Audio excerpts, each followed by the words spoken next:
যে বুড়া বেটার ঘাড়ে আছি সেই করবে বিয়ে, তাছাড়া অন্য কেউ তো করবে না বিয়ে। তোর সাথে কথা বলা আর দেয়ালে মাথা ফাটানো এক কথা। তাহলে আর আসিও না আমার সাথে কথা বলতে, বুঝছো? যা, আর বলবো না তোর সাথে কথা। এভাবে কয়েকদিন কেটে যায়। দেখতে দেখতে আরিয়ানের বিয়ের দিন ঘনিয়ে আসে। এদিকে অফিসে অনু আরিয়ানের কাছে ছুটি চাইতে যায়। স্যার, আমার কিছুদিনের জন্য ছুটি লাগবে। এমনভাবে বলছো যেন এটা তোমার মামা বাড়ি, আর মামার বাড়িতে আবদার করতে চলে আসছো।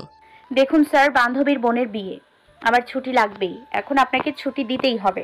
মগের মূল্যক নাকি যে ছুটি চাইলে আমি ছুটি দিয়ে দিব? কেন ছুটি দেবেন না শুনি? আমি নিজের বিয়ের দিনও অফিসে আসবো, সেখানে আমার পিএকে কিভাবে ছুটিতে থাকবে? কি বলেন? নিজের বিয়ের দিনও অফিসে আসবেন? আল্লাহ গো, এইটা মানুষ নাকি জিন ভূত? কেন, কি হয়েছে? ওই কোন মানুষ নিজের বিয়ের দিন অফিসে আসে কাজ করতে? সবাই তো আরিয়ান চৌধুরী নয় যে বিয়ের মতো ফালতু কাজের জন্য সময় নষ্ট করব। আপনার কপালে বউ থাকবে না, দেখবেন একদিন আমার কথা সত্যি হবে। বলে চলে যায়। এদিকে আজ সকাল থেকে অনু সব অফিসের কাজ তাড়াতাড়ি করছে, কারণ আজ রিমার বোনের বিয়ে। আরিয়ানও সেই বজ্জাতের বজ্জাত অনুরে অফিস টাইমের আগে ছাড়বে না। অনুর বাড়ি থেকে বারবার ফোন করেছে তাড়াতাড়ি আসতে, কিন্তু অনু তো যেতেই পারছে না। আরিয়ান আজ অনুর ঘাড়ে একগাদা কাজ চাপিয়ে দিয়েছে। সে একগাদা কাজ অনু করছে আর বারবার ভাবছে, দেখাই যাবে। আমি বিয়ে বাড়িতে গিয়ে দেখবো বিয়ে শেষ, সবাই বিদায় দিয়ে কান্নাকাটি করছে। আমি তখন গিয়ে না দেখতে পারবো বিয়ে আর না পাবো ভালো খাবার। এটা কি সম্ভব রে অনু? অনু চিন্তার মাঝে ঝামেলা বাঁধাতে আরিয়ান চলে আসে। আরে এভাবে বসে বসে চিন্তা করলে হবে? তাড়াতাড়ি কাজ করো, না হলে বান্ধবীর বোনের বিয়ে মিস করবা তো। তা নিয়ে আপনার মাথা ব্যথা না করলেও চলবে স্যার। আচ্ছা, আপনি কাজ শেষ হলে চলে যাবেন? না, কাজ শেষ হলে এখানে বসে ঘুমিয়ে থাকবো। এবার খুশি তো? আপনার মতো ঘাটতেরা মেয়ের সাথে কথা না বলা ভালো। বলে আরিয়ান চলে যায়। অনু তার কাজ শেষ করে সোজা বাড়িতে চলে যায়। বাড়িতে ঢোকার সময় অনু ভাবতে থাকে, এখন কি পরে বিয়ে বাড়িতে যাবে। এসব ভাবতে বসলে তো রাত পার হয়ে যাবে।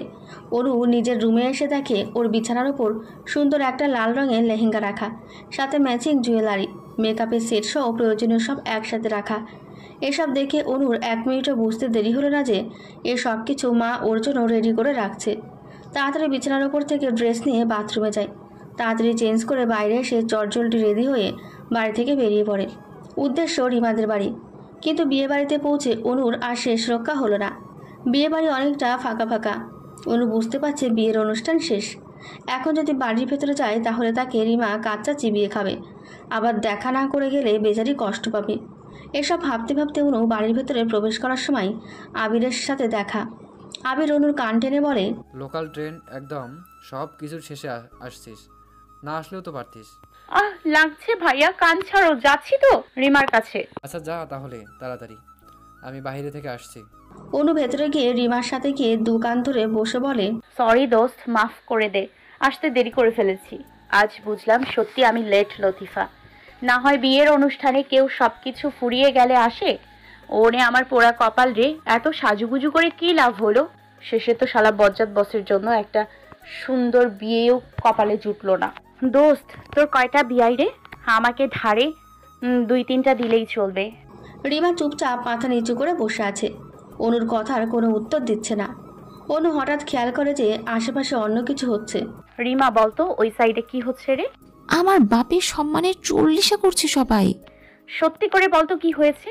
রিমি আপু কি পালিয়ে গেছেন? আরে আপু যদি পালিয়ে যেত তাহলে তো ভালোই হতো, কিন্তু সে পালিয়ে যায়নি। আজব কথা, পালিয়ে না গেলে সমস্যা কোথায় বলবি কি আমাকে? আপুরাজ ছেলের ছোট ভাইকে দেখে পছন্দ হয়েছে, এখন সে যদি বিয়ে করে তো ছোট ভাইকে করবে, না হলে নাকি করবে না। আমি তো আগে থেকেই জানতাম রিমি আপু নিজের বিয়েতে কোনো না কোনো ভেজাল করবেই। প্লিজ অনু, তুই কিছু করে আমাদের সম্মানটা আজ বাঁচিয়ে দে। আমি কি করব? আজব তো, বিয়েতে ভেজাল তোর বোন করেছে, তোরা ঠেলা বোঝ। আমি তো যাচ্ছি মজা নিতে, বাই বাই। জানি অনু, তুই ওখানে গিয়ে এখন কিছু না কিছু তো করবি যাতে আমাদের সম্মানটা নষ্ট না হয়। তোর উপর আমার পুরোপুরি বিশ্বাস আছে। যেখানে বরপক্ষ আছে অনু সেখানে চলে আসে। এসে তাকে এখানে ঝামেলা ভালো মতো শুরু হয়ে গেছে। আপনারা আমাদের এইভাবে অপমান করার জন্য এখানে ডেকে আনছেন? আপনার মেয়ে কি শুরু করেছে? আমাদের সম্মান নিয়ে? সম্মান কি হাটে বাজারে কিনতে পাওয়া যায় যে আমরা আবার কিনে আনবো? দেখুন ভাই সাহেব, আমি জানতাম না আমার মেয়ে বিয়ের দিন এমন ভেজাল করবে। যদি আগে থেকে জানতাম তাহলে কখনো আপনাদের আমার বাড়িতে এনে এভাবে অপমান করতাম না। দেখুন, মেয়ে তো বিয়ের পর এমন কিছু বলে নাই, ওর মনের কথা বিয়ের আগেই বলেছে। তাহলে এই বিয়েটা না দেওয়াই উত্তম। আপনারা আমাদের মাফ করে দিন। আর যদি আমরা এখান থেকে অপমানিত হয়ে ফিরে যাই, এর খুব খারাপ প্রভাব পড়বে আপনাদের জীবনে। মেয়ে যখন ভুল করেছে তখন তো আমাদের তার ফল ভোগ করতেই হবে, এছাড়া আর কিছু করার নেই আমাদের। এখানে তো সত্যি অবস্থা খারাপ, আমি কোনো কিছু করেও সব ঠিকঠাক করতে পারবো না। অনু একটু পাশে তাকিয়ে দেখে অনুর মা, রিমার মা আর রিমি আপুকে এক মহিলা খুব বাজেভাবে কথা শোনাচ্ছে। কেমন বেয়াদব মেয়ে জন্ম দিয়েছে যে মেয়ে পরিবারের মান সম্মানের কথা চিন্তা করে না। দেখুন আপা, কথার মাঝে একটু ভদ্রতা বজায় রেখে কথা বলুন। আমাকে আসছেন ভদ্রতা শেখাতে? নিজের মেয়েকে একটু যদি সঠিক শিক্ষা দিতেন তাহলে মেয়ে নিজের বিয়ের আসরে বসে হবু বরের ছোট ভাইকে দেখে বড় ভাইকে রিজেক্ট করে বলতো না আমি ছেলে ছোট ভাইকে বিয়ে করব। দেখুন আপা, আমার মেয়ে ছোট মানুষ, ভুল করেছে, তার জন্য তো আর আমরা মেয়েকে ফেলে দিতে পারি না। ওর মনে যা আসছে তাই সবাইকে জানিয়ে দিয়েছে। হ্যাঁ, মেয়েদের মত প্রকাশ করাটা ভুল, তাও এমন পরিস্থিতিতে। আহারে, যে মেয়ের এখন বিয়ে দিলে কয়েকদিন পর 10 বাচ্চার মা হবে, সেই মেয়ে নাকি ছোট মানুষ। আপনাদের এসব ফালতু কথা শুনলে গা জ্বলে আমাদের। দেখুন আন্টি, ভুল আমি করেছি, যা শাস্তি দেওয়ার আমাকে দিন, আমার পরিবারকে প্লিজ কথা শোনাবেন না। এই বেয়াদব মেয়ে, বড়দের কথার মাঝে কথা বলো। কথা বলা শিষ্টাচার বুঝি বাড়ির মানুষ শেখায়নি? আমার পরিবার কথা বলার শিষ্টাচার শিখিয়েছে, তাই তো আমি আমার মনের কথা বিয়ের আসরে বলতে পারছি। এমন তো করি নাই যে বড় ভাইকে বিয়ে করে ছোট ভাইয়ের সাথে তো পরকীয়া করছি। খচ্চর মহিলা যখন রিমি আপুকে থাপ্পড় দিতে যাবে, ঠিক সেই সময় পেছন থেকে অনু তার হাত ধরে বলে, ভুল করেও রিমি আপুকে থাপ্পড় দেবেন না, তাহলে এর পরিণাম ভালো হবে না।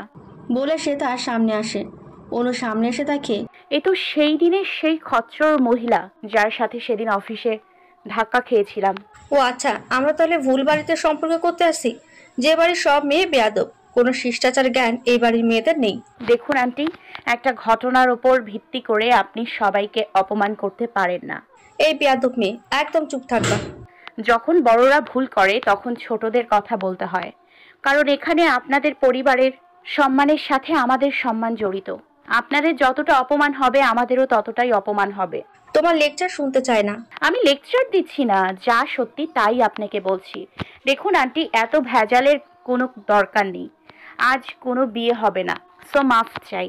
আমাদের ডেকে এনে এভাবে অপমানের ফল খুব খারাপ হবে কিন্তু। আজ এই বাড়ি থেকে বউ না নিয়ে আমি যাব না। দেখুন আন্টি, এটা কোনো সিরিয়াল না যে এক বোন বিয়ে করবে না তাই তার ছোট বোনকে বিয়ে দিয়ে নিয়ে যাবেন। এসব ফালতু চিন্তা ভাবনা বাদ দিয়ে বরযাত্রী নিয়ে চলে যান। এই আপনার এই ফালতু মেয়েকে চুপ করতে বলেন। এই অনু, বড়দের মাঝে কথা বলতে নেই, তুই চুপ কর প্লিজ। অনু, সব সময় প্রতিবাদী হতে হয় না। মা, তার মানে এই নাকি যে বিয়ের নামে এখানে পুতুল খেলা হবে? আমি আর যাই করি এসব মানতে পারবো না।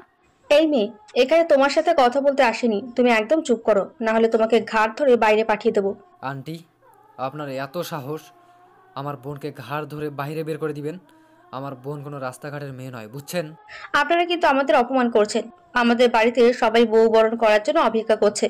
আমরা এভাবে খালি বউ ছাড়া গেলে আমাদের পরিবারের সম্মান কোথায় যাবে একবারও ভাবছেন? সম্মান আর কোথায় যাবে? বানের জলে ভেসে যাবে। ফুপু আম্মা এসে অনুকে থাপ্পড় দিতে যায়। তখন আরিয়ান এসে বলে, ফুপু, এসব বস্তির মেয়ের সাথে কথা বলবেন না। এসব বস্তির মেয়েরা কি বুঝবে মানুষের সম্মানের কথা?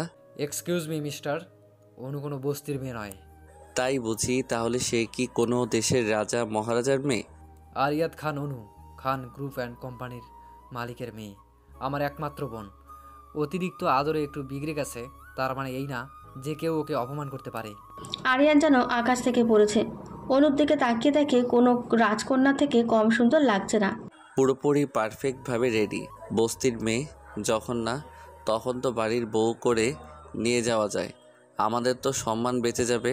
মনে মনে অনু আরিয়ানকে দেখে ভাবে, আল্লাহ, এই নিরামিষ বজ্জাত ব্যাটা নাকি রিমি আপুর কপালে ছিল। ভালো হয়েছে বিয়েটা ভেঙে গেছে। অনু আরিয়ানকে একটা চোখ টিপ দেয়। আরিয়ান একটু বিষম খায়। আয়াত এসে আরিয়ানের কানে কানে বলে, ভাই, এই মেয়েকে তুই চিনিস? আমার বিয়ে। ভাই, মেয়েটা কিন্তু সেই সুন্দরী। এই মেয়ে আমাকে বলেছিল আমার উপর ক্রাশ খাইছিল। সেই দিনের কথা ভুলে যা, দেখ এখন কি করি। ফুপু, এটা তোমাকে অপমান করছে আর আমাদের সম্মান নষ্ট করেছে। এই বাড়ি থেকে বউ না নিয়ে কিভাবে যাব? যে মেয়ের বড় বোন এমন, তার ছোট বোন যে ভালো হবে তার কোনো নিশ্চয়তা নেই। আর এমন কোনো মেয়ে আশেপাশে নেই যে আমাদের বাড়ির বউ হবে। আছে ফুপু, এমনও মেয়ে আছে, আর সে আজ আমাদের বাড়ির বউ হয়ে যাবে। কে? আরিয়ান? আরিয়ান গিয়ে অনুর হাত ধরে বলে, ফুপু আম্মা, তোমাকে এই মেয়ে অপমান করেছে, আর আমাদের বাড়ির সম্মান বাঁচাতে অনু ছাড়া আর কোনো গতিপথ নাই। তাই বলে এই বেয়াদব মেয়ে হবে তোর বউ? তাহলে চলো, বউ ছাড়া বাড়ি গিয়ে বেঁচে থাকা বাকি সম্মানও নষ্ট করি। তারপর আরিয়ানের ফুপু কিছু একটা ভেবে অনুর বাড়ির সবার সাথে কথা বলতে শুরু করে। এই বজ্জদাটা, আমার হাত ছাড় কইছি। আমি কোনোদিন আপনাকে বিয়ে করব না। আজকে আমাকে বিয়ে করে আমার আর আপনার জীবনটা নষ্ট করবেন না। আজ তুমি আমার পরিবারকে অনেক অপমান করেছো, তার ফল তোমাকে ভোগ করতে হবে। সেখানে অনুর বাড়ির সবাই প্রথমে রাজি হয় না, কারণ এখানে একজনকে বিয়ে করতে এসে অন্যজনকে বিয়ে ব্যাপারটা কেমন দেখায়। অনেক কথা বলার পর আরিয়ানের বাবা অনুর বাবাকে অনেক রিকোয়েস্ট করার পর অনুর পরিবার রাজি হয় ওদের বিয়ের জন্য। আচ্ছা, আমাদের সমস্যা নেই, আমরা বিয়েতে রাজি, কিন্তু অনু তো রাজি হবে না। অনু কোনো দিনও বিয়ের জন্য রাজি হবে না। আজ জোর করে ওর বিয়েটা দিন। তারপর সবাই এসে জোর করে অনুর বিয়ে আরিয়ানের সাথে দিয়ে দেয়। অনেক কষ্ট করতে হয়েছে, এমনকি তারা শেষে অনুকে ইমোশনালভাবে চাপ দিয়ে বিয়েটা দেয়। অনু আরিয়ানের বিয়েতে দু পরিবারের সবাই খুব খুশি, শুধুমাত্র অনুর ফুপু আর আরিয়ান খুশি না। বিয়ের সব অনুষ্ঠান শেষে সবাই বউ নিয়ে বাড়ি যাবে, তার জন্য সব ঠিকঠাক করতে ব্যস্ত। সে সময় অনু বাড়ি থেকে বাইরে পালিয়ে চলে যায়। অনু রাস্তা দিয়ে যাচ্ছে আর ভাবছে, জীবনে কারো উপকার করব না, উপকার করলে বাস খেতে হয়। এখন আমার ক্রাশ বর রাজের কি হবে? আল্লাহ গো, আমার ক্রাশ বর কি কপালে জুটবে না? বজ্জাত বস কেমনে আমার বড় হয়ে গেল গো। বিয়ে হয়ে গেছে তো কি হয়েছে? মানি না জোর জবরদস্তির বিয়ে। আমি ডিভোর্স দিয়ে দিব। যাব না ওই খচ্চর মহিলাদের বাড়ি, করব না ওই বজ্জাত বসের সাথে সংসার, মরে গেলেও না। এদিকে বিদায়ের প্রস্তুতি শেষে কেউ আর অনুকে খুঁজে পায় না। এদিকে সেদিকে খুঁজে অনুকে পাওয়া যাচ্ছে না। এই খবর আরিয়ান আয়াতের কানে যেতে বেশি সময় লাগে না। এই কথা শুনে তখন আয়াত বলে, ভাইয়ারে শেষে কিনা বিয়ের পর ভাবি পালিয়ে গেছে। আগে জানতাম মানুষ বিয়ের আগে মেয়ে পালায়, এখন দেখি বিয়ের পর বউ পালায়। আরে ছোট ভাই, চিন্তা করিস না, তোর ভাবি পালিয়ে আর কত দূর যাবে? মোল্লার দৌড় মসজিদ পর্যন্ত। পেছন থেকে আবির এই কথা বলে ওঠে। আরিয়ান বলে, কি বোঝাতে চাইছেন আপনি? এই যে আমার বোন সোজা বাড়িতে গেছে, বাড়ি ছাড়া আর কোথাও যাবার জায়গা নেই। যত রাগ করুক সে ঠিক বাড়িতে যাবে। ও, তাহলে বউ নিজের বাবার বাড়ি থেকে শ্বশুর বাড়ি যাবে, এ তো খুব ভালো কথা। কি ভাবি পেলাম, ভাবা যায় বরকে একা রেখে বাবার বাড়িতে চলে গেছে। তোর ভাবি বলে কথা, আলাদা তো হতেই হবে তাকে। আরিয়ান চৌধুরীর বউ ঠিক তার মতো খাড়তেরা, তা বিয়ের দিন বোঝা যাচ্ছে। আল্লাহ জানে আগে আগে আরো কত কি দেখবো। আগে আগে দেখার জন্য আরো কত কিছু বাকি আছে। এদিকে অনু বাড়িতে এসে সোজা নিজের রুমে গিয়ে আলমারি থেকে চকলেটের বক্সও বাইর করে বসে বসে চকলেট খেতে শুরু করে। কি শখ, বিয়ে করলেই বউ পাওয়া যায় না, তাও জোর করে বিয়ে। আমি কখনোই ওই বজ্জাত বসের বাড়ি যাব না। তাহলে আমাকে বজ্জাত স্যার আর ওনার ওই খচ্চর ফুপি মিলে শুটকি মাছ বানিয়ে রোদে শুকিয়ে ফ্রিজে রেখে দেবে। একমাত্র চকলেটগুলো আমার সুখের দুঃখের সাথী, এরা সব সময় আমার সাথে থাকে। এদের ভাগ আমি অন্য কাউকে কখনো দিব না। আম্মা জান, আপনি কিছু নিয়ে চিন্তা করতেছেন বুঝি? আর চিন্তা, আমার জীবনটা ইটের ভাটা হয়ে গেছে গো খালা। আম্মা জান, আপনি কান্দেন কেন? আপনার কান্না দেখলে আমার কলিজায় ছ্যাঁকা লাগে। ওইসব ছ্যাঁকা টাকা বাদ দিয়ে বাড়ির মেইন দরজা আটকাই দিবা, যাতে কেউ না আসতে পারে। কেন আম্মা জান? আবির বাবা আর আফা আর ভাইজান তো আসবে। ওদের কাউকে এ বাড়িতে ঢুকতে দিবা না, যাও এখান থেকে। রহিমা অনুর চিৎকার করা দেখে বুঝে গেছে অনু আজ রেগে আছে। এখন তাকে কিছু বলা যাবে না। রহিমা নিচে এসে থাকে অনুর মা বাবা আবির এবং তাদের সাথে আরো কিছু মানুষ নিচে ড্রয়িং রুমে বসা। খালা, অনুর মেজাজ কেমন দেখলেন? আম্মা জান খুব রেগে আছে, এখন সামনে গেলে কাঁচা মানুষকেও লবণ দিয়ে খাইয়া নেবে। তাহলে তো খুব বিপদ। এখন দেখি কি করা যায়। বউ যখন আমার, তখন তাকে শ্বশুর বাড়ি নিয়ে যাবার দায়িত্ব আমার। কি আবল তাবল কইতাছেন? অনুমা আপনার বউ কেমনে হয়? ওর তো এখনো বিয়ে হয় নাই। রহিমা, পরে সব তোমাকে বলছি, এখন একটু চুপ করে থাকো তুমি। আচ্ছা, অনুর রুম কোনটা?